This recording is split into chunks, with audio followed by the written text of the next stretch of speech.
This is the magicwordpodcast.com.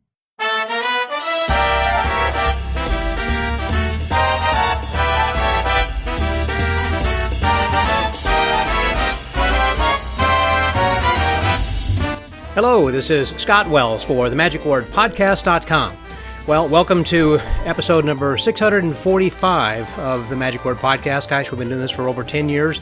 And still going strong and got a lot more people for you to hear in the future. I know you're going to be enjoying this week's episode since it is October the 14th. Tonight in New York City will be the show that Sara Crasson is talking about, that is Flavors of Magic. And if you go to flavorsofmagic.com, there you can get some information about this. So if you are in or around or near the New York area, it's quite timely, if you're listening to this then right now, to go over to the website and check out getting tickets for this magnificent show. They've also had these recorded on video in the past, that not necessarily the live show, but when they were doing some Zoom shows, so you can go back and listen to that then as well on Facebook and on YouTube. So anyhow, this is again quite timely. So that's a little bit of magic news here this week. So next week we're going to be hearing from another someone who is quite timely, I guess, someone who is another journalist. I'll just kind of give you a hint for that for next week's episode. But this week we have Sara Crasson, who actually is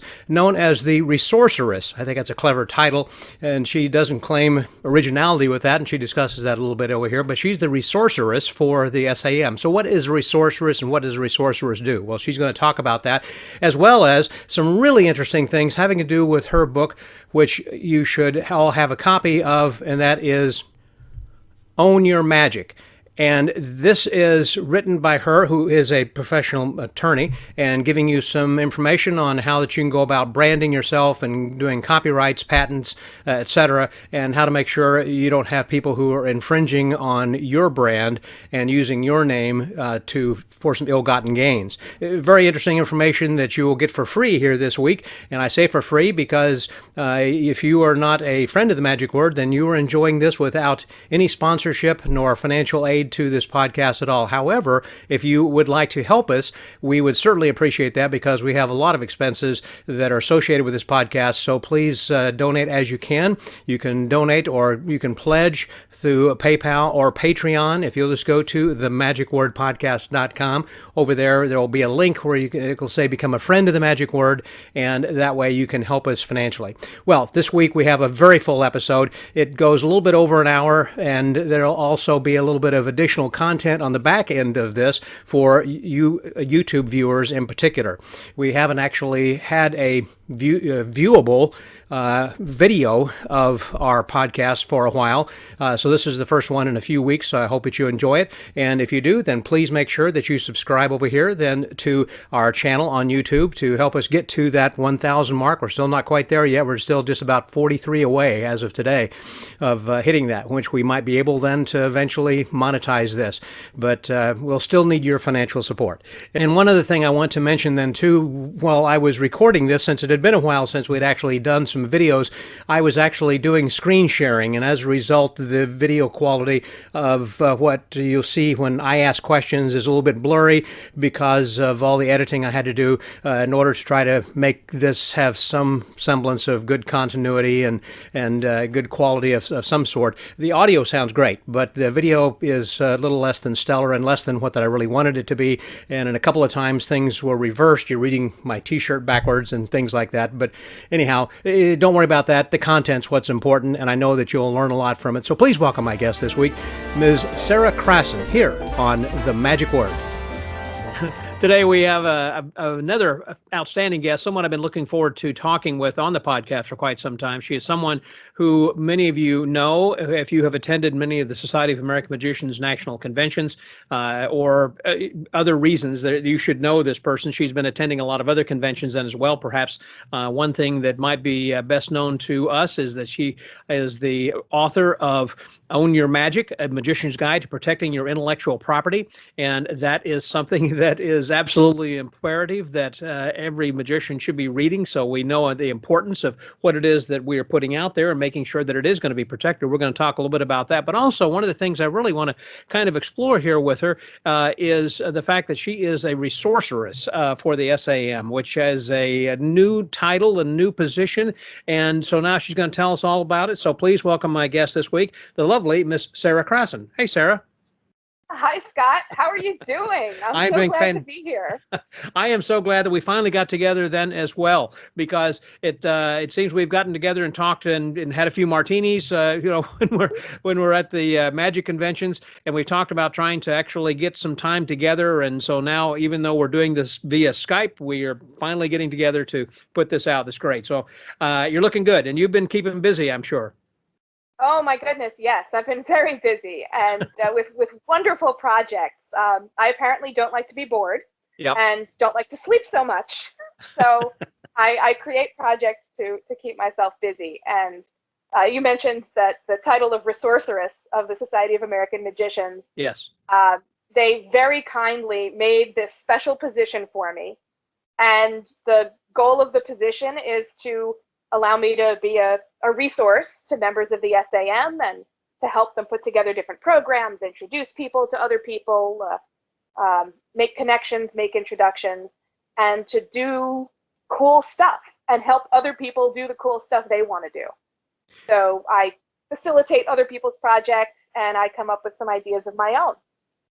Well, I was wanting to explore that because I like the title, certainly a sorceress, since a male, I guess, would be a sorcerer and a female is a sorceress, and the fact that it has to do with the resources that you would have at your fingertips or that you can have access to, you know where to go to get these resources, so that makes you the resourceress. You're the first resourceress, I assume, of the SAM or anyone I've ever heard of anywhere. Well, I'm the first of the SAM. Okay. The title, I will confess to you, Scott, that I have stolen the title. Okay. It's, well, yes, we steal from those we love. We steal from the best. And so the idea came from Hal Hale, who was the librarian at the Magic Castle when I moved out to Los Angeles a long time ago. I'm now back in New York, but for a while after college, I lived in LA, and he was the librarian and was a wonderful friend and mentor and took me under his wing and introduced me to people and was just so kind, and it has a special place in my heart. And Hal had a plaque on his desk that titled him Resourcerer, and yes. I loved it. So it's a title that I wanted because it's appropriate to what I'm doing. It right. has that magical flair. And it gives me a special warm, fuzzy feeling because I think about Hal.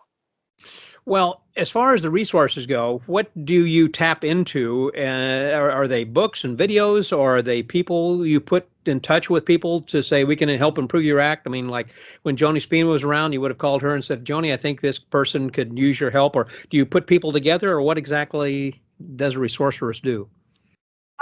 Whatever she wants. It's my kind of position. It's mine. Whatever I want to do. I'm the resourceress. Yes, exactly.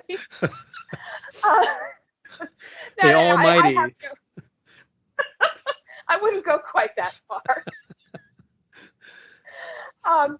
But I like to say resourcery means never having to ask permission. But okay. but I what do? I connect people who have chocolate to people who have peanut butter. That's a good way of putting it. Okay. So I talk to a lot of people about what kinds of programs they're doing, what they're looking to do, what they're interested in, and then I connect people who want to do something with other people who might be interested in doing something similar. So, for example, there were a lot of assemblies who wanted to do virtual lectures for their meetings.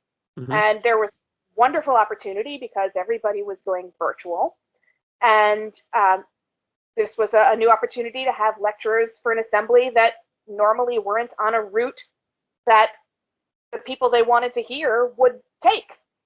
So I could connect people who wanted to lecture with people who wanted a speaker. Okay. chocolate and the peanut butter together. And so people who wanted to lecture got the experience and got to sell their notes and their stuff, right. And people, the assemblies who wanted a lecturer, wanted a program, got a fantastic program that they might not otherwise have access to. And I get to help make that happen. So when you're putting things together, do they come to you? Do they go to the SAM National? Is there a website? Or how do they get in contact with you if they want something or need something or have something they want to offer? Sometimes they reach out to me directly. Sometimes they reach out to the SAM in general. So, for example, the SAM has a form on its website. Just ask the SAM a question.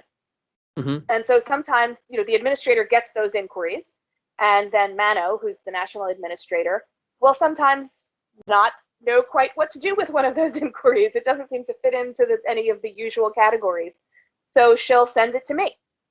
And I'm in conversations with, there's a composer here in New York who wrote a musical based on the life of Harry Houdini.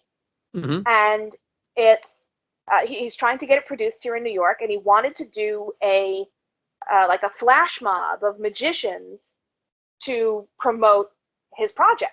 So he reached out to the SAM, and so the inquiry got directed to me, and I've had a few conversations with him about what that might look like and what he would want and how to get people to participate. I reached out to the SAM membership and said, hey, who's in New York and might want to do something like this? Maybe there'll be a component that's remote that could be performing in other places, since it's eventually going to be digital. There could be clips of magicians in other cities.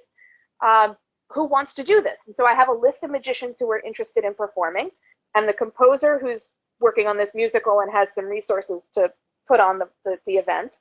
And I'm trying to help them all come together. And so when the composer is ready to actually do it, then we'll see what happens, and what we decide to do with the project, what it's eventually going to look like. So kind of a producer in a way, in which you are producing, you're finding both sides and then putting this project together. In that case, I suppose so. Yeah. Yeah.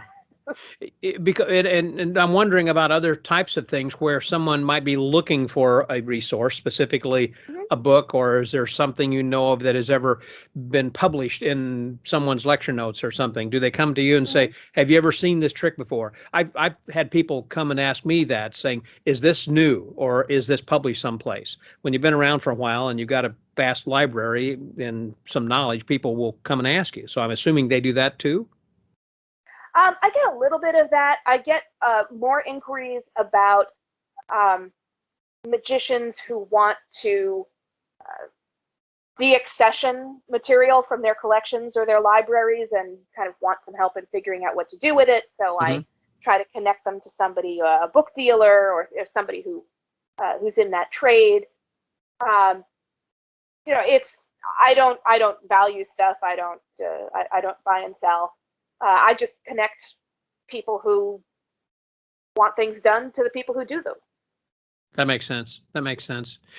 And there was a project here for the last several months that you've been working with. We were just talking about before we came on. What's that called, about the Flavors of Magic?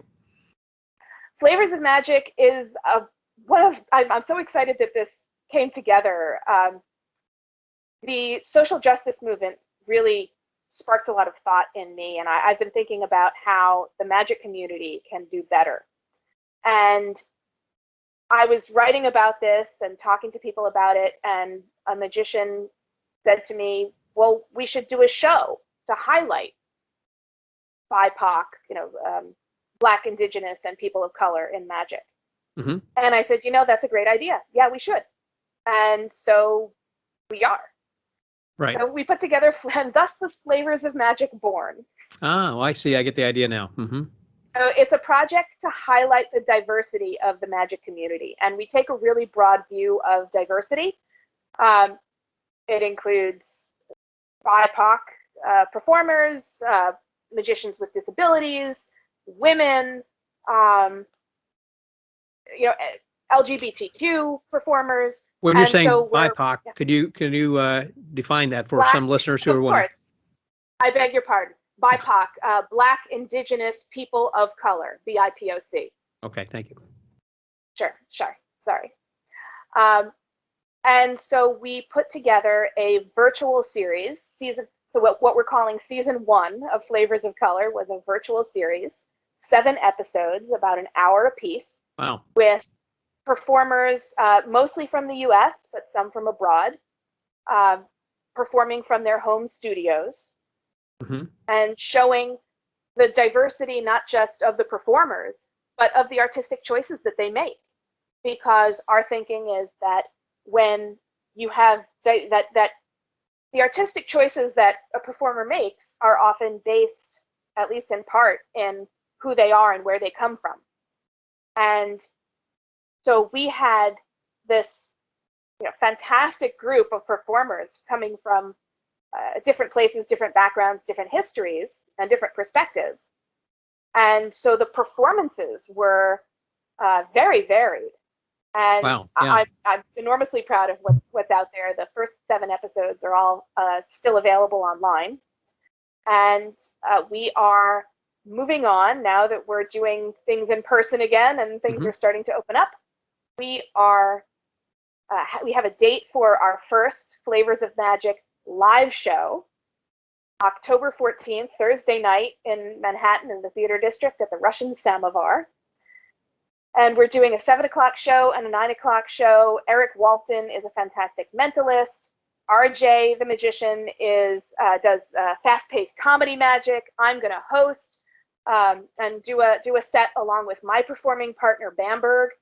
And I'm so excited. It's going to be such a great show. And it's a kind of proof of concept and a first entry. I'm hoping that it works out and it inspires us to continue and make this an ongoing effort. Well, that was what I was going to ask you about as far as it's being an ongoing effort. Is it something in which you're thinking about maybe taking on the road or encouraging other cities to pick up the gauntlet as well and say, yes, we're going to try this in our city or in Chicago or in New York or Denver, wherever it's going to be? I mean, LA, is it something that, or would it be a traveling show in which you take this group and kind of go around? My thinking right now is that it wouldn't so much be a touring show as something that could be built in other places. Doing the virtual show helped me build a lot of contacts around the country, really. So if somebody asked me, okay, let's do a show in Chicago, in LA, and I don't know, name the city. I could maybe pull together a show in that city. Okay. And I have the phone numbers. Gotcha. And so doing the virtual shows, again, it can be done internationally then, and I'm sure that expands the opportunities for people in other lands. And I think it's interesting also to include their cultures, how their magic and their faith, their religion, their environment, their everything is built into that. So I think it'd be the choices that somebody makes as an artist come from a variety of places. I mean, somebody picks a character to perform as, and that character often comes from a place of their own experience. Not always, but frequently. So, somebody who celebrates their heritage in their performance, or who has challenges and so can't do things right out of the box or the way that they're written. Their show is going to look a little different than the average show. Is there an average magic show? I don't know. But it's going to look a little different because of whatever their background is. Now, you were saying you were going to be actually the host of the show coming up in October. Yes. What about the virtual shows? Has there been a different host each performance, or were you the one, since you produced the thing and put it together, did you host that? I hosted most of them. We did have a few guest hosts. Okay. Eric Walton hosted one. Jonathan Molo hosted one from LA. And when you say they're still available, are they on YouTube or on Facebook, or where can people go to find them? They're on YouTube. They're on YouTube. Yes. And so, what's the website? If you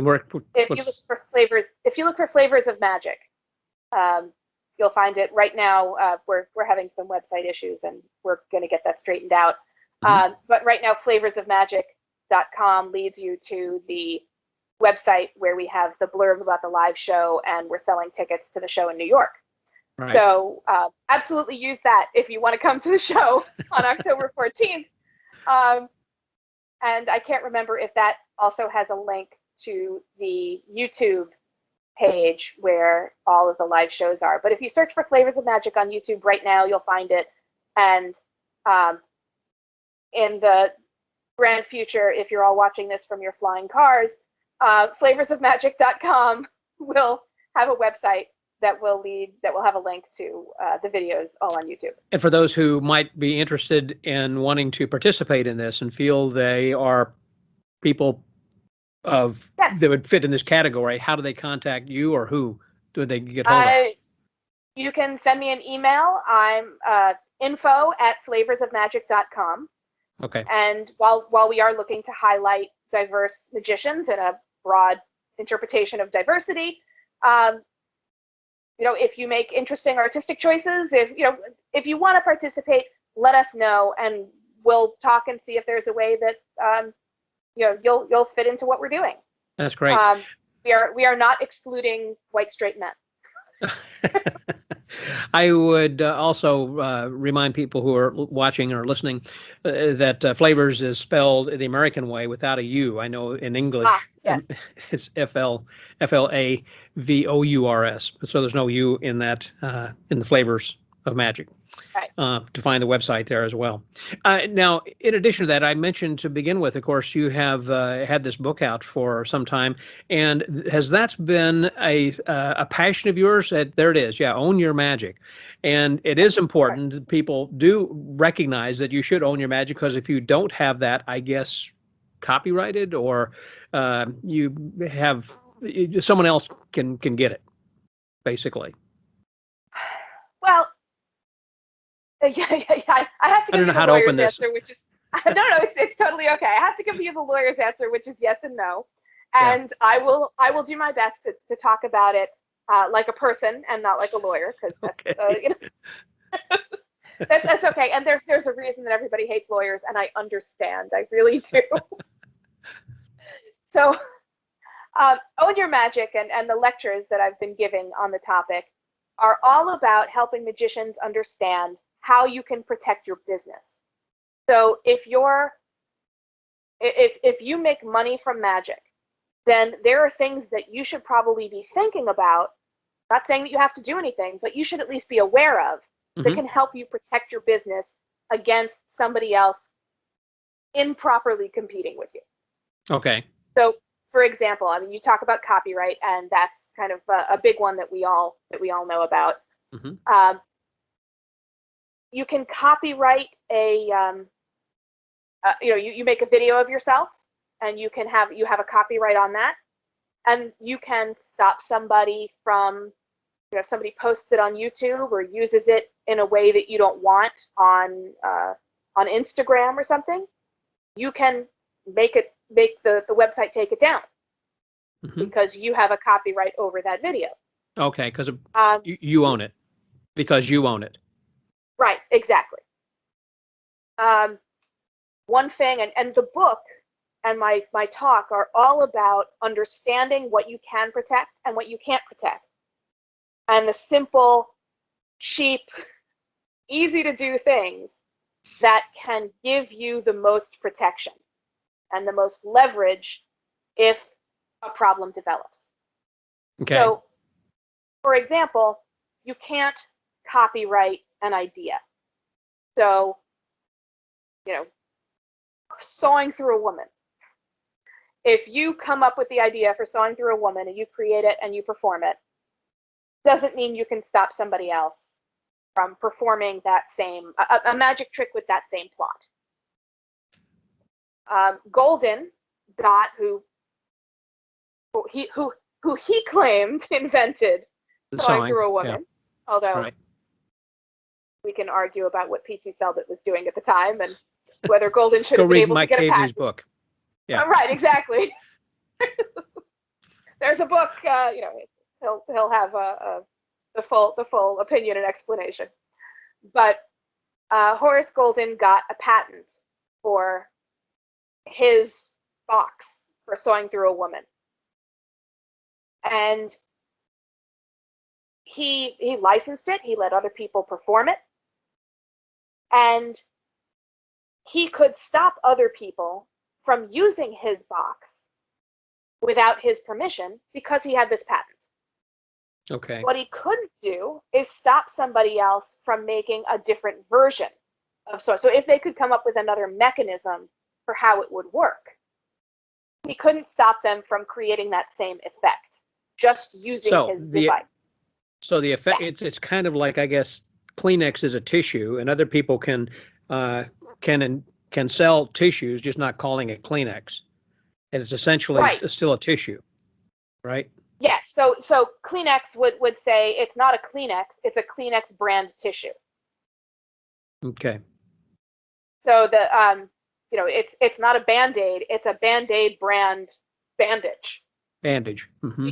Because they don't want Band-Aid or Kleenex is the trademark, and that's a different kind of intellectual property protection, and one that I think is really important for magic, because that's your mark, that's your designation that says this is my product, this is my show.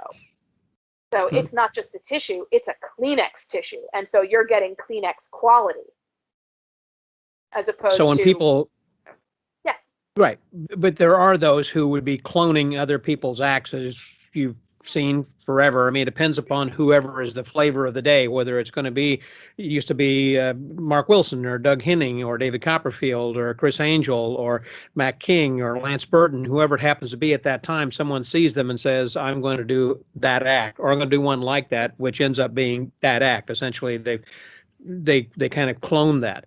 And there can only really be one originator, but can that person then go back and say, hey, you're using my lines, you're doing my act? Maybe some of it.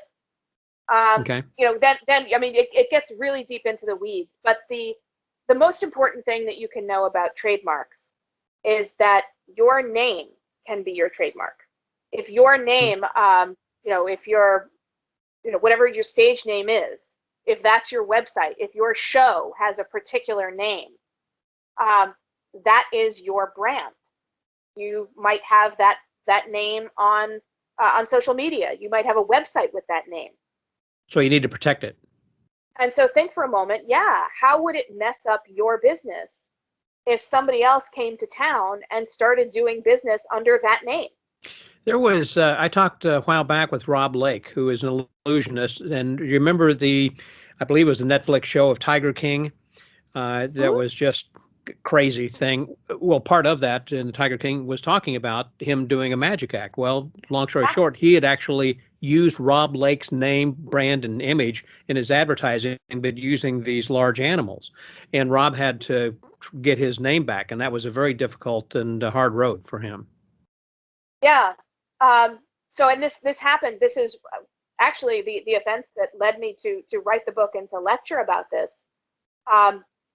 Was this exact same thing happening to a couple of magicians?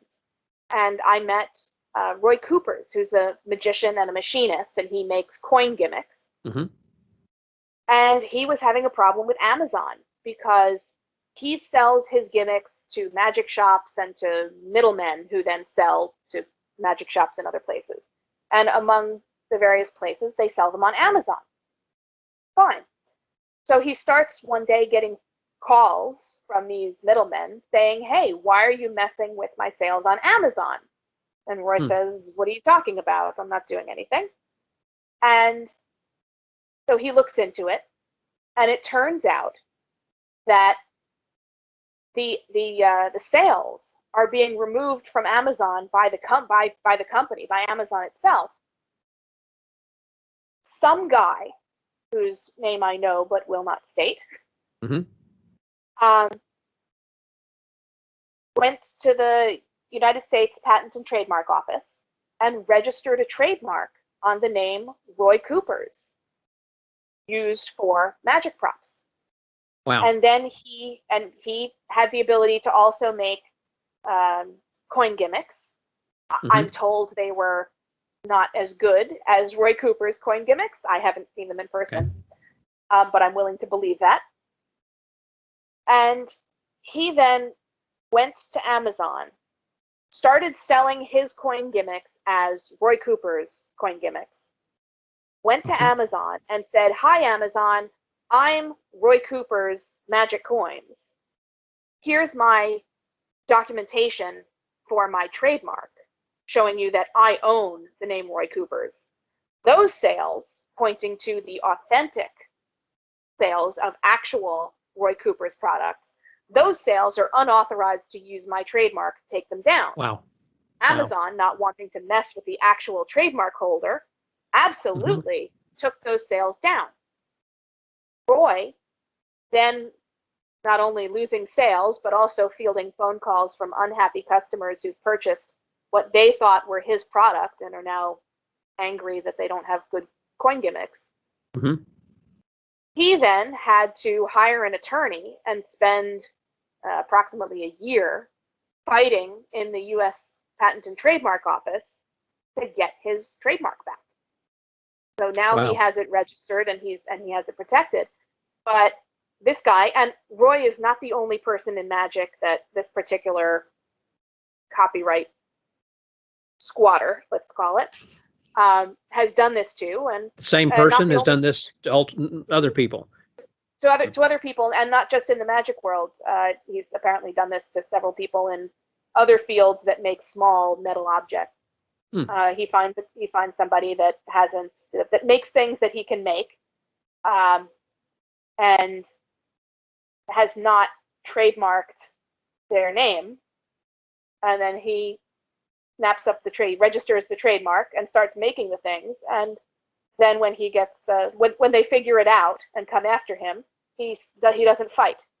Well, so, do the people who have the original idea, who have not trademarked their own brand, their name, do that because they just don't think about it, or they believe, hey, people will know that it's me, it's not somebody else, or is it a matter of cost? I mean, is it cost a lot in order to get that trademark? And what do you think of the reasons? My guess is that they just don't think about it really, especially in the area of manufacturing props for magicians. Maybe we're used to thinking of the magic community as a small community. So if a magic shop is buying props, so they know where they're getting it from, and so you're not really worried about somebody from outside the community coming in and engaging in that sort of behavior. I don't know. That's purely speculative, and I really don't know. But I think people just didn't really think about it, because registering a trademark is pretty easy to do. It's fairly cheap. It happens fairly quickly, and it's not terribly hard. So it's a small investment of time and energy, and can save you a lot of headaches. Could that all be done online, or did you have to go through a lawyer to do it, or? You can do it yourself online. Okay. Absolutely, 100%. They encourage it, in fact. And it's on the USPTO's website. You can run some searches and figure out if somebody else is using a name like yours. What are they using it for? The website is, I'm going to say, excruciatingly detailed. Okay. But it has all the forms that you need to fill out. But I tried to make the process really straightforward and simple in here. And I actually, in my book, I not only explain to you how to do a patent search and what you need to look for to make sure that the trademark that you want is available. I take you screen by screen through the web form that they use and explain what needs to be filled out and why they're asking for things, and what to help you understand what to fill out. But let's say, for an example, going back to coins, you have a coin gimmick that is milled on the edge like a normal coin would be, and you then trademark that, and then someone else comes up and has one that is flat, has no milling on the edges.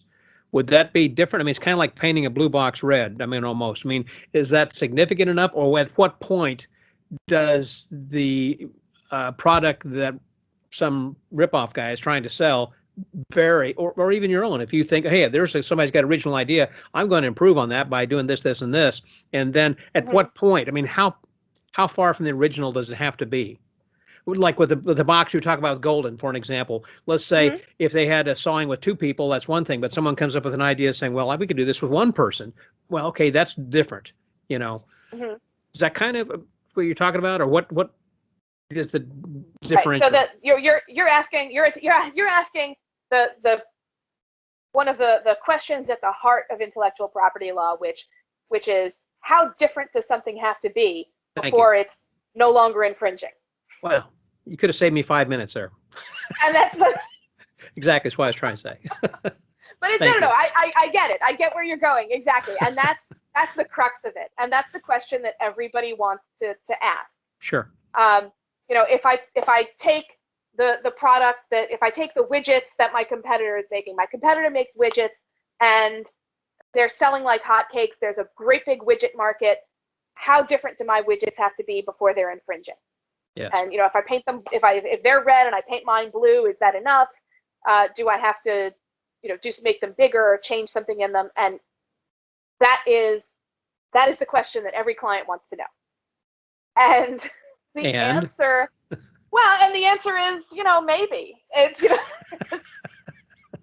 okay. Because here's the thing, and this is something about how the law works. The law is not in the business of providing all of the rules with precise detail. Some of the rules say, well, you can't, it's infringing if you make the thing. But then you have an argument about, well, does the product that I'm making qualify as the thing in the patent? So I worked for a judge. We had a patent case, and the patent described a device, a board with hinges on it, and you put a shirt on the board, and then you folded the different panels of this board, right? And it folded the shirt, right? And then you took out this package, and it was the shirt. Okay, correct. So then a competitor started making a version of this, and there was a patent suit. One of the items that they were fighting about was the patent said it was a rectangular board. And the competitor was arguing, well, our corners are rounded. Wow. So they're different. Okay. The patent said it's a flat board. The competitor said, well, our board has little bubbles, little feet on it. So it's not flat. Okay. So, and they're having a big fight. Oh, I'm not going to tell you the answer. You're killing me. I want to hear the rest of the story. Come on, Paul Harvey, tell me. But they're having a big and a legitimate battle in federal court about what does it mean to be rectangular. And this is the kind of fight you have in a patent case. These tiny little differences, because a patent is a really powerful thing. It gives you an exclusive right to make or use the device for 20 years. Okay. Which is, that's a big power. But it's got to be in exchange, and it's a deal you make with the government. And the government gives you these exclusive rights, and in exchange, you give the government, the public at large, a complete explanation of how this thing works and kind of how to make it. So you provide all the drawings and written explanations of how it works and how what all the pieces do and so forth. And they have to be precise descriptions. And your patent only gives you this exclusivity over what you've described. Okay. So that was why they're having this argument and saying, well, you described a rectangular flat device, and we have a round-edged three-dimensional device. And so they're different. And the question is it different enough? And every case is gonna turn on these kinds of distinctions. Well, I've heard before one of the stories where the person who invented the bobby pin back whenever the turn of the 1900s made a lot of money on bobby pins. The ladies were putting their hair, obviously, but the person who made more money was the one who dipped them in wax. So this way, because women were always, opening them with their teeth as they were, put them in their mouth and whatever, and they were chipping their teeth because it was just a wire. So this guy put some wax or something, I believe, on them. So this way they wouldn't chip their teeth. And he sold more than what the originator was. And apparently that was enough of a difference that he made more money than the originator of the bobby pin. Well, that's a great example of competition in action. Mm-hmm. I don't know if the creator of the bobby pin had a patent or what the situation was there, but it's the idea of making a product and then somebody else saying, hey, that's a great product. I'm going to make another version. I have an idea for how to improve that product, and I'm going to make mine, and I'm going to make it better by doing this. Right. And that's competition, and mm-hmm. It keeps us innovating and inventing and improving, hopefully. Well, when you're also talking about having to file a patent that would have the blueprints, basically how people can make this. I've had that discussion with Walter Zany Blamey on many occasions, in which he was saying, I don't want to ever put my ladder levitation out there because then people can have the ability to make it, even though I'm not authorizing that.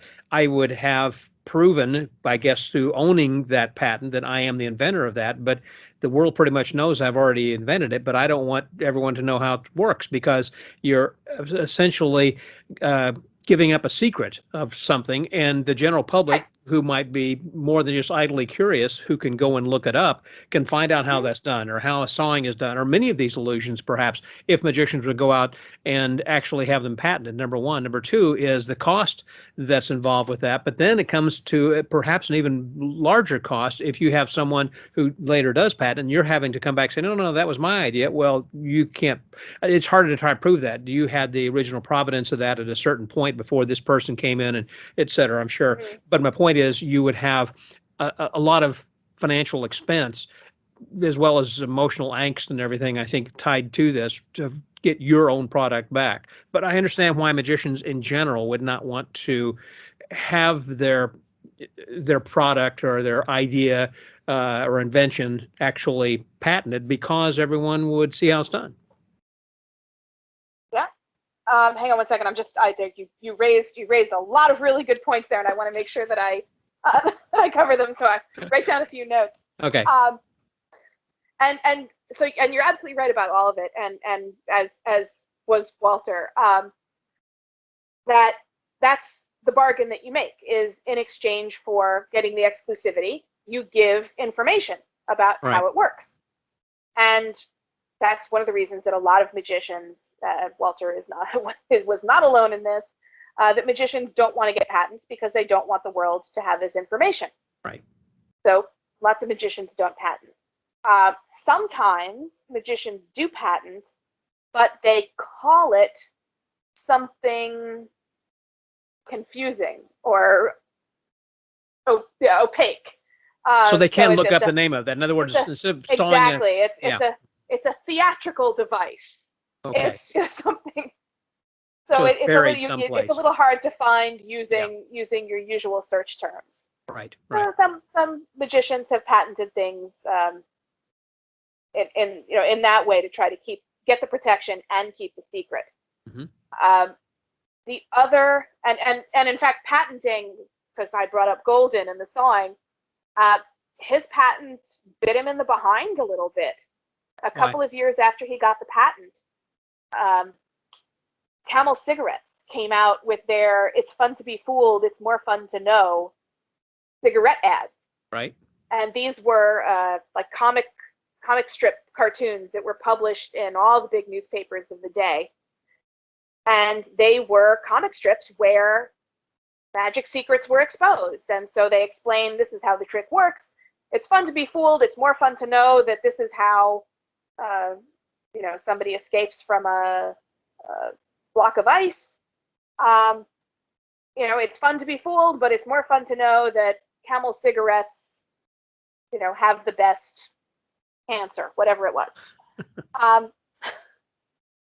So they revealed in this series of comics, they revealed his sewing. And he was upset about that. He sued them in the Southern District of New York in federal court. And the judge said, no, sir. You revealed this information to the public. They haven't done anything they're not allowed to do. They're not making your device. They're just talking about your device. And they're allowed to do that. Huh. You got the patent. You got exclusivity in exchange for giving up this information. They're using the information in a way that's allowed by the patent. They can do it. To talk about how this is made or whatever the secret might be. Exactly. Interesting. They Okay. can reveal the secret. They can talk exactly about how it works. Because it is available to the public, because once it is a matter of public record, obviously the public can discuss it however they wish. Wow. Exactly. So that is another really bad downside on that. And you also nailed one of the other challenges, which is enforcement. And once you have these rights, once you have established and maybe you've registered, gotten a patent, whatever it is, then it's up to you to enforce your rights. It's not like these are criminal actions where the police comes and takes somebody away for copyright infringement. These are rights that, it gives you the right to sue somebody to make them stop. Mm-hmm. And that can be expensive. And suing somebody is generally not fun. It's disruptive to your life and your business. I have yet to meet anybody who enjoyed being deposed. It can take, if it only took a year, that would be a fairly short litigation. Mm-hmm. And it's probably going to cost you a significant amount of money. So it may be worth it to you. It may not be worth it to you economically. It may have other benefits. But nobody, as far as I know, nobody ever got rich suing a magician. Okay. So you have to think what's the upside here? If I win an award from the court, am I going to collect? So if somebody, for an example, the Penn and Teller had that shadow over shadows. Yes, and he sued the person and won, but it was him suing someone rather than them suing him because someone took the idea. You want to just talk about that just a little bit? You know what I'm talking about? Oh, okay. Yes. The Shadows lawsuit. Barkady in I think in Belgium. Yes, it's a really interesting lawsuit, and it's a little challenging to talk about in short form just because of the intricacies of it. Basically, this guy posted some video on YouTube saying that he would sell you the secret to do this trick, and I forget what he called it, the rose, the something rose, and it was the same idea. And in fact, he performed it much as Teller does in his show. And if you are not familiar with Teller's piece Shadows, it is up on YouTube. I recommend you see it. It's gorgeous. Right. So he performed it, and the idea is that you have a rose in a vase and a light so that the flower casts a shadow on a screen. Teller then takes a knife and cuts the shadow, and as he cuts the petals on the shadow, the petals on the rose in the vase fall off. Mm-hmm. And so it continues from there with him interacting with the screen and the rose reacting. So this guy Barkady posts the video. You've seen Penn and Teller do shadows.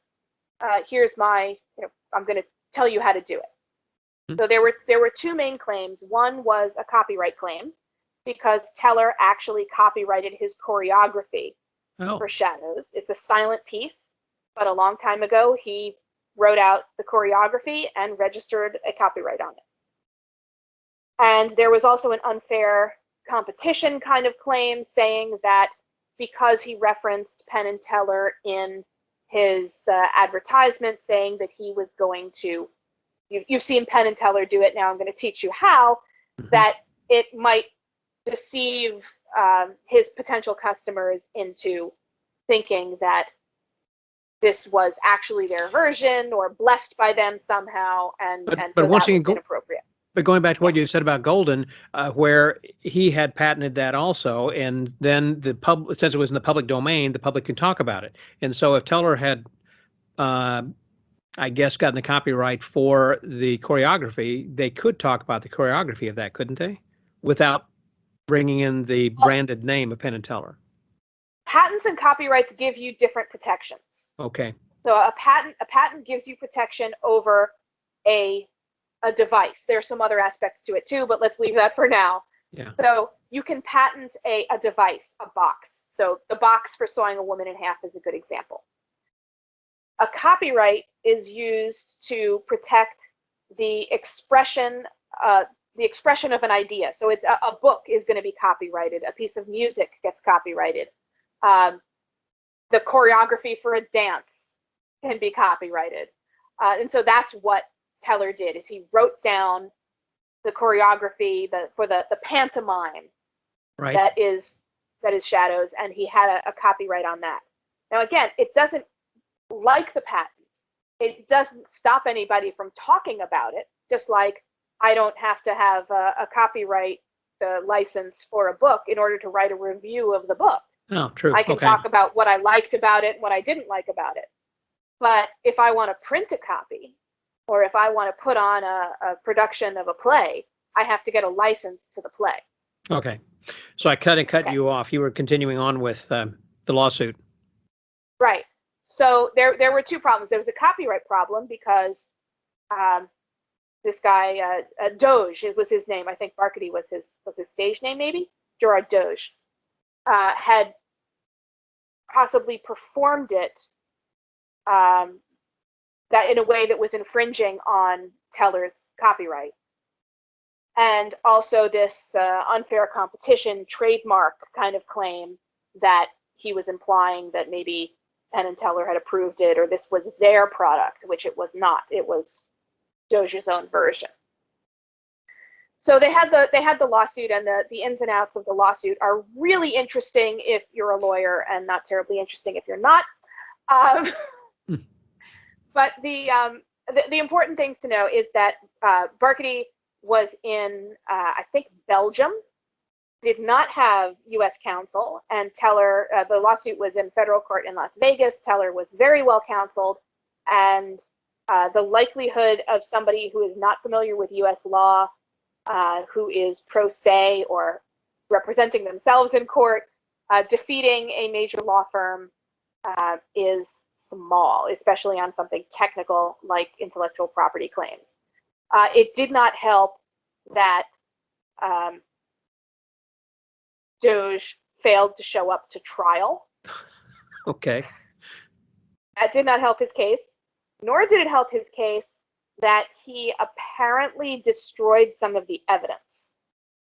Wow. Okay. So it's, while it is a fascinating case, it's not the greatest case for laying out exactly where the lines are, because it was not really sort of well fleshed out in the litigation process. But the court determined that he had in fact infringed and unfairly competed, and that he therefore was enjoined, was prohibited from doing it anymore, had to take down the advertisement of the piece, and owed Teller some money. Wow.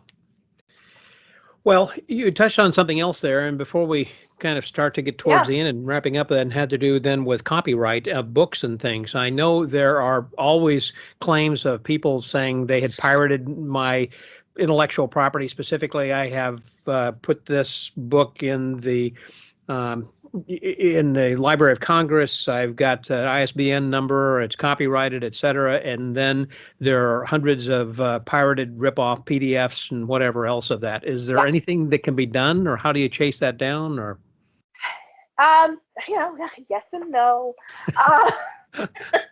I expected nothing less than that. I'm frustrating. I'm so sorry. I understand. Oh, I feel like such a terrible person. Okay, so what it comes down to is, I said before, you never get rich. Nobody ever got rich suing a magician. Litigation is hard. Sometimes you got to litigate, but usually, if you can avoid it, then why not avoid it? So while I talk a little bit about litigation, and I'm happy to discuss the process and so forth. But there are things that you can do shy of litigating. There's you can negotiate. There's arbitration where you have a neutral party, somebody that you both trust, maybe helping you negotiate who can do what or who has the rights to what. And for example, I talk about things that you can do that give you the best bargaining position or give you the most leverage. So getting a copyright is one thing, registering it is another. You can build a trademark just by using it, but if you register the trademark, that gives you some extra leverage, and it makes your life a little bit easier. It puts you in a better position. So when we think about this stuff, because we're magicians, and this is not the music industry with the resources and the economies of the music industry, I tend to focus on small things that you can do that put you in a better position to prevent problems or to give you leverage if they come up. So getting back to your question, which was, I'm sorry. Having to do with books and trying to protect yourself because they're particularly in other countries. The downloadable PDFs, right? Okay. So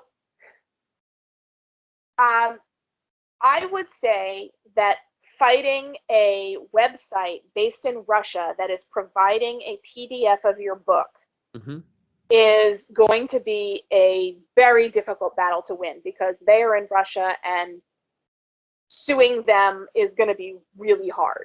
I'm not saying it's impossible, but it's really hard. And I would question, I'm not saying it's not possible, but I would question if somebody's going to lose enough money from those downloads to make it worth it to go after that. What you can do for fairly cheap, almost nothing, often those websites, they don't rely on somebody going to random string of numbers dot whatever the suffix for Russia is dot and searching for the PDF. People will create a Pinterest page that has the cover graphics of books, and the graphic is a link to that Russian website. Oh wow! So if you're searching for the title of a book, you'll get a hit for this Pinterest page has a picture of the cover. Okay. And then that takes you to the place where you can download it. Well, Pinterest is a U.S. website, and they take copyright infringement quite seriously and are subject to the Digital Millennium Copyright Act, the DMCA, which creates what we in the law call a safe harbor for internet companies, YouTube, Pinterest, any place where users can post stuff, which is that if the website is not going to be responsible for what its users post, as long as the website is responsive to takedown requests. So they're not going to get sued as long as if somebody posts a picture of your book and it has a link. If you email Pinterest, and almost every big website, YouTube, whatever you can think of, will have a DMCA report page on it with a form that you can fill out. And if you fill out that form and you give them, here's the direct link to the infringing graphic. This is my graphic. I have a copyright on this. They don't have the right to use it. Pinterest will take that down. So you can't I don't want to say you can't, but it's very hard and expensive to get the website in Russia to stop hosting the PDF. Mm-hmm.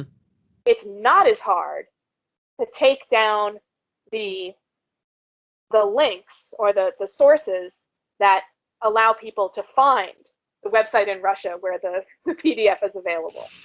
I hate to sound too much negative on this. However, it's like playing whack-a-mole because, again, once you've done that and you in Pinterest or YouTube and others, because I've done this with the books published at Banachek's, and whenever we identify that or someone tells us that, hey, this is there, I'll send them information, and it takes more of my time than it does for them to push a button and repost that on someone else's Pinterest page. And so it's, again, just, and I talked to Max Maven and several other people, and it's kind of like they just kind of shrug and say, nothing you can really do. At some point, you just really got to give up. I mean, I paid services to go and try and find this, but again, it's just whack-a-mole. Pops up 3 other places when you knock one down. Yeah, there is no perfect solution here. There isn't really an automated solution, and it's unfortunate. But yeah, it's whack-a-mole. That's exactly the right image. Yeah. Well, as we start to close up over here, I want you again to talk about the name of the book and where people can get a copy of that and why they should actually buy it and read it and take advantage of this. So yes, it's you thought I wasn't going to have a copy? It's Own Your Magic, a magician's guide to protecting your intellectual property. Okay. The foreword is by David Copperfield. He very generously wrote the foreword for it. It is available on Amazon and through your favorite magic retailer, mm-hmm. Through their website. And it's a book to help you understand what intellectual property rights you have over your work, over your creation, over your business, and what you can do to help protect your business.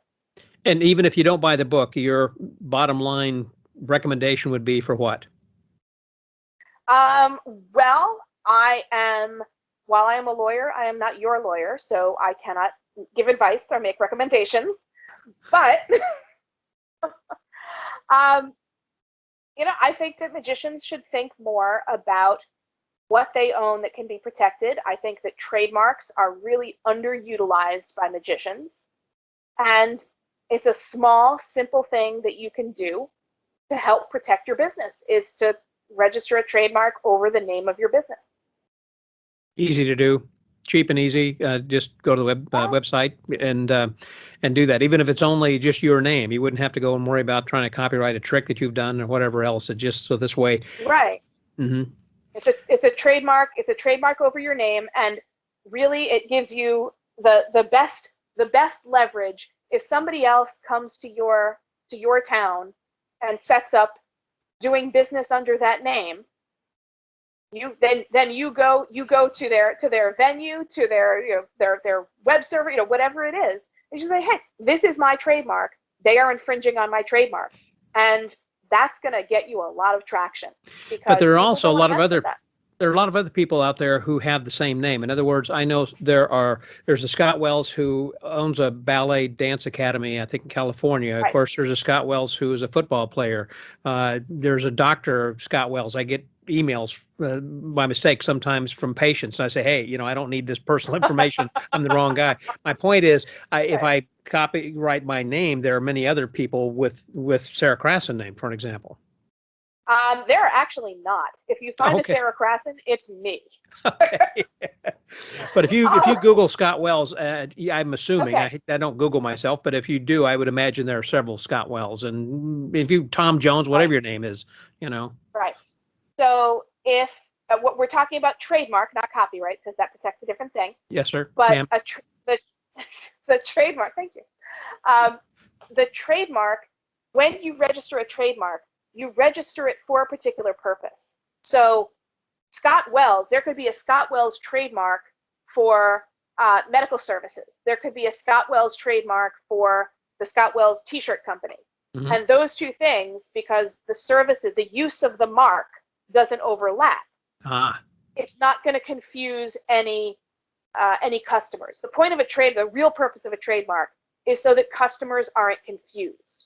So if somebody goes looking for Dr. Scott Wells and they Google Scott Wells and they come up with a magician, they're probably going to figure out it's not the Scott Wells they're looking for. So they're not worried. Now, if somebody emails you by accident, that happens. But if they find your website, they're not going to call you and try to make a medical appointment, right? Right. So trademarks, when you register a trademark, you register it for a particular category. Makes sense. Thank you. They have an enormous tome at the USPTO, the Patent and Trademark Office, that lists all of the possible categories. And there are a handful of categories that generally apply to magic. But if it's for garments or whatever, you name the thing, you register a trademark for that thing. So Gotcha. It's not for everything everywhere. It's for use in your field. Okay, fine and dandy. Got it. So that. Oh, Jesus.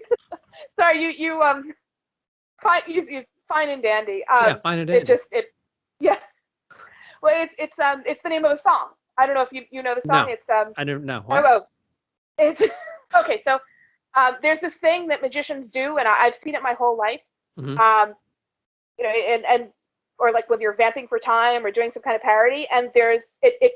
So you may have seen this. That's something like da da da da da da da da da da da da da da da da da. Okay. Yeah. They're linked. I've heard that. Okay. Yes. So, all right. So it's like a goofy piece of silly parody magic, and that particular, scatting that particular tune, right? Okay. You've seen that? Yeah, I've seen it. I've heard it. Yeah, done it. I've heard it my whole life, and so a few months ago, I decided that it wasn't just my family thing. It wasn't just a New York thing. I wanted to know, why do magicians all over the country do that same thing? Where did that come from? So since as Resourceress, I have a big mailing list. I put out a call. I said, I am looking into this. What is this? And I had been told that tune, da da da da da da da da da, is actually, it's a song called Fine and Dandy. Wow. And it goes, everything is fine and dandy, sugar sweet when I'm with you. But I didn't know what the connection was with magic. So I emailed, the entire membership of the SAM, and I cast a wide net. I don't know. Well, it turns out a bunch of people knew. Oh, wow. So there's this comedian and actor, Art Matrano, who, he was a comedian, but he was on all the late night shows. I want to say in the early 70s kind of time. Like Johnny Carson show and Merv Griffin. Doing Carson and all that stuff. And that was the act that he did. Was he would go da da da da da da da da da da da da da da da da da. For people who are listening to the audio, by the way, you're putting your hands together. And when you put your hands together, like one finger goes to the other hand. We've got a finger up and two fingers cross. Right. So one finger up on each hand, I'd bang them together, and then one would be a fist, and there'd be two fingers on the other hand.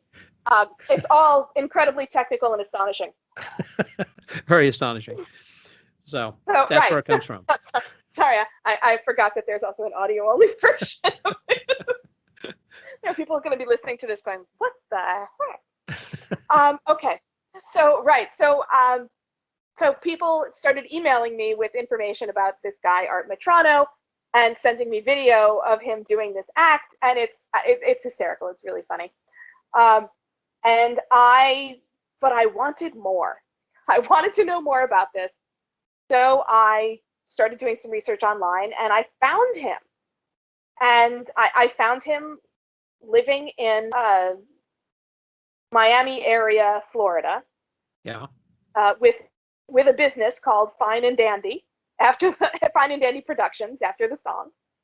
And I called him, And he was kind enough to spend some time on the phone with me telling me about the history of this act that he was doing and how he came up with the idea. And he was at a party and a bunch of comedians were there, and everybody was asked to improvise a couple of minutes of something. And this is what came to him. And it went over so well, he decided to keep it, and it became kind of his thing. Wow. So, so we had this great talk about it, and just a fascinating guy and very kind to chat with me and tell me all this history. And I just found out last night that he passed away this week. Oh my! And so I'm a little sad. So as much as I love it and it brings a big smile to my face, didn't know him well, just met him once, but he was so generous. And well, there goes that opportunity. I was thinking this could make for a good podcast if I contact him. Yeah, sorry. Too late. Well, sorry. I'm glad that you have that story you could share with us. But absolutely. And so that's what the Resourceress does. That kind of comes full circle from what we've talked about from the beginning. You find out these things. Tell you, he told me about exactly. I mean, it was an interesting question. I ran it down, and so then I can share the story with the magic community. He told me about his first appearance, the first time he did Crasson, and the stage manager told him, was very serious with him, and instructed him that he is to go fast, do his bit, and get off stage, because the show is running long and he's got to get out of there because Johnny's got to wrap it up. Right. And so he gets out. He did not know at the time that Johnny Crasson was a great lover of magic. Yeah. And that Crasson just loved his piece and made him, after he did his little bit, made him come over and sit down and have a long talk. And that the stage manager was standing next to the camera going absolutely apoplectic. Right. Yes. But he's sitting there talking to Johnny. So, what a story. Come on, Johnny. So, no, come on over, sit down. This guy's going, no. You got to cut. We're running too long. Wow. Right. It was, but what an opportunity for Mr. Matrano. So it was wonderful, and I could hear the pleasure in his voice, remembering that, just telling me about that night on Johnny Carson. Great story. Well, as we do close, the name of my podcast, as you know, is called The Magic Word. And so I always close by asking my guests what it is that is their philosophy of life. What is your phrase? What is it you live by? Not necessarily a word. It could be a series of words, whatever. What gives you inspiration and everything every day? I have taken if I have a philosophy, then it's one that I took from the world of improvisation. And when you study improvisation, they say if somebody introduces an idea, you never say no, because that ends things. You have to add to it. And so when somebody introduces an idea, you say yes and that seems to be how I'm living my life. I love that. Yes and. Well, then we won't close this other than saying thank you very much for being here, and I look forward to seeing you again sometime very soon. I look forward to that too. So with the magic word, we'll have dinner and a martini. And a martini. Absolutely. Thanks very much. It's been my pleasure. So for the Magic Word Podcast, that was Sara Crasson. This is Scotty out. So now is a little bit of a bonus for YouTube viewers. There is something else that is the rest of the story that Sara would like to share with us. So go ahead. And so I've been thinking leading up to coming on the podcast, what could I talk about that would be fun and interesting? Yeah. And I was thinking about the last time I saw you was at the Genie Convention. That's right. In what was it, October of 2019. Yeah. Right. So, and it was a fantastic convention. It was so much fun, and I spoke at it and had the opportunity to meet a lot of really interesting people. And among them, I met Adrian Fernandez, who is Gazzo's manager. And Gazzo, just in case somebody's not familiar with his work, fantastic street performer. And I was, and so Adrian was there. Gazzo, I don't think was there, but I didn't see him. And he came up to me at some point during the convention because he had a question. He heard my lecture and had a question about intellectual property law and a project that they're working on. And so we chatted for a little bit. And I told him, because he was there because he's Gazzo's manager. We were talking about a Gazzo related project. I said, I met Gazzo once. And I told him when I was little, my father's a magician. My father taught me a lot of magic. We went to the Tannins Jubilee in the Catskills, a weekend convention, and Gazzo was a speaker. And he was performing, and we would sit in a room, and the performers would circulate through. So I'm sitting there next to my dad, little itty bitty Sara, and Gazzo comes in. And at some point, he's performing, and I can't remember what the context was, but he asks the audience, he wants to borrow a pen. And my father is sitting there, because he's a magician, there are lectures, he's got a pen and a notepad. Sure, no problem. So he gives Gazzo his pen, and I can't remember what Gazzo did with it, fine. And then Gazzo's done with his show, and he starts to walk out. And my father says, wait a second, you have my pen. Can I have my pen back? And Gazzo has the pen in one hand, opens up the flap of his vest to show a pocket chock-a-block with pens, puts my dad's pen in his vest pocket, closes his vest and says, no, and marches out of the theater. Now, I get it. It's a gag. Yeah. But my dad was kind of put out. And it wasn't the pen. I mean, he as it happens, he was prepared and had another pen so he could take notes. But, my father is a sweet and kind man. And the kind of rudeness of it, which made it funny, that stung a little bit. Yeah. And so over the years, and my father and I talk about magic all the time, and whenever the subject of Gazzo came up, as a lot of magicians have come up in our conversation, whenever the topic of Gazzo came up, my father would say, oh, fantastic magician, he owes me a pen. So he's got a good story.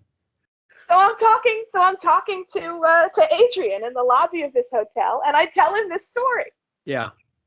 And Adrian says, he kind of pats his pockets, and he says, all right, I'll send you a pen. And that wasn't really the point of my telling Adrian the story, but I decided, you know what, I'm okay with that. So I gave him my address. Yeah. And? Well, a few days after the convention, I'm home. I get home from my day job, and I have a package from Adrian. And I open this envelope, and it was I want to say about a 4x6 envelope, and I little padded envelope, and I open this, and pens come pouring out. A box of stick pens and some gel pens and a Sharpie and pens everywhere. So you got pens with interest. It was, I'll tell you, it was the nicest apology. So I put them all back in this envelope. Yeah. And first I called Adrian, and I was laughing so hard on the phone that I don't think I could leave a coherent message. But I think he's still wondering who that was. But I then put it all back in the envelope. And the next time I went to see my father, I brought this envelope to him. And I felt, what's the right image? Like the student, the son at the end of the martial arts, the martial art, the Kung Fu movie, returning to his father, the teacher, with the head of their enemy. Yeah. I have avenged your honor. So my father opens this envelope, and Gazzo has returned your pen. Great story. So your dad said what? I mean, he was amazed. When he was done laughing, he loved it, and he also forgave. Yeah. Well, then he kind of had an addendum to his story, rather than just leaving it saying he owes me a pen. It's like, now the pen came back with interest. Right. Exactly. He made good. We love him. Great story. Nice addendum. Thanks, Sara. All right. Well, my pleasure. We'll close out with that. Thanks again. Okay. Have a great night. Well, thank you, Sara, and thank you, listeners, for participating in this particular episode. There certainly was a load of information in there, and certainly worth going back and listening again, or perhaps going out and buying her book and doing a little bit of study, going to the website, and making sure that your brand is going to be protected, and everything that you need to do. Plus, if this is kind of a timely thing today, if you're watching or listening to this today, make sure, if you're in the New York area, to go and check out flavorsofmagic.com. So this way, if you can have the opportunity to go and see the show tonight, do it. If you are listening to this later, you can go on YouTube and watch some of the videos of past Zoom meetings that they have done, some Zoom shows, I should say, that they have done. Well, anyhow, this has been a lot of fun, a little bit longer than usual. Thank you very much for sticking with us. Next week, we're going to be providing you with yet more original content and a lot of fun with someone who is really outside the box, someone we haven't talked with in a long time. And actually, it's not someone we've ever spoken with, but a person whose name you are not yet familiar with, but perhaps you have heard. Well, I don't want to give away too much, but if you subscribe to the pod letter, if you just go to themagicwordpodcast.com, you'll see a pop-up there. You can subscribe to our pod letter. You can find out who's going to be on this week, who's coming up next week, some suggestion from the archives and all that kind of good stuff. And of course, do all the regular things. Of course, like us on Facebook and Twitter, and follow us and subscribe on YouTube, et cetera, et cetera. And of course, become a friend of the Magic Word with your donation and your pledge. So thanks again. And so until next week, stay well, get booked, and always try to remain positive, and remember Sara's words to always say yes and. This is Scotty out.